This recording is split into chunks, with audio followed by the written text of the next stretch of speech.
So, Reed Sheppard has been hooping. When the season started, a lot of people were coming at Reed Sheppard because of the fact that he wasn't playing very well. When Fred VanVleet got hurt and Reed Sheppard had to get more minutes, a lot of fans were like, this guy is definitely not it. We definitely need a trade for a point guard. This team is going to go absolutely nowhere with Reed Sheppard.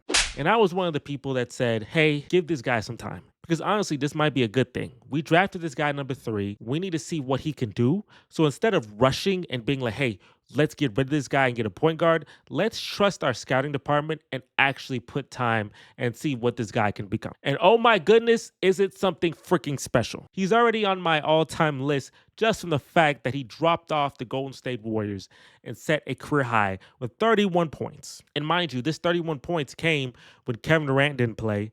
We're in Golden State. Golden State is healthy, and Alperen Sengun was a -16. This man dropped 31 points in Golden State. They had to start double teaming him. The first 2 teams he plays with the Thunder and the Pistons, who literally have the 2 best records in basketball. So it's funny when they're like, yo, this guy isn't this and that, when they just don't trust the scouting department. He didn't get a lot of minutes his rookie season, so it was confusing when people thought that he was going to come in year 2 and start being amazing. But honestly, I'm freaking confused because he's actually amazing and it's year 2. A couple games, like 10 games ago, my man has scored double-digit points in 9 out of his last 10 games. That is very impressive.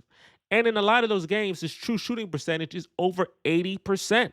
That is even more impressive. Over the last 10 games, he's averaging over 17 points per game. He's shooting over 50% from the field and 47% from three-point range. Because having a guy like that who can come and be an instant spark for the team, hit threes at such a great rate, he could be a guy who one day could set the Rockets record for most threes in a game. He is a sniper. And in college, he was productive, so we was hoping that it would translate to the NBA. A lot of people said he was too small. A lot of people said that he's a bad defender, where he's not the greatest defender in the world, but he is a guy who's very pesky. He can get some really opportunistic steals, and he's just an overall productive basketball player for us. And the funny thing is, there will be a point in time when he's not going to be good. He will have a stretch where he struggles because all shooters do. But this is why, for a young player, a person born in the year 2004, I don't jump down his throat and say he's not going to be this and that. I give him some time to develop.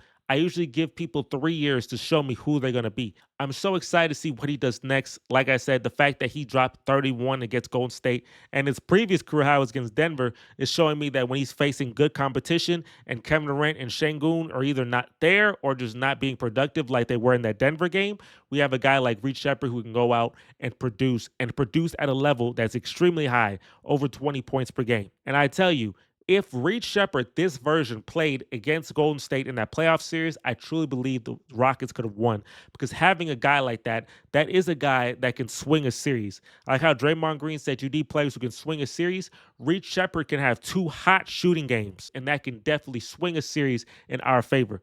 Jalen Green only had 1 great game. After that, he was terrible in every single game. So Reed Sheppard being on this team and being able to produce at the level he is, it's so exciting. Another key asset to the Rockets. And honestly, if he keeps progressing, because this is what he's doing right now in year 2, imagine if he progresses. Progression is not linear. Some people progress faster, some people progress slower. But if this kid can continue to improve off of what he's already doing right now, there's obviously going to be a cap, but he could definitely be a very high contributor to a championship team.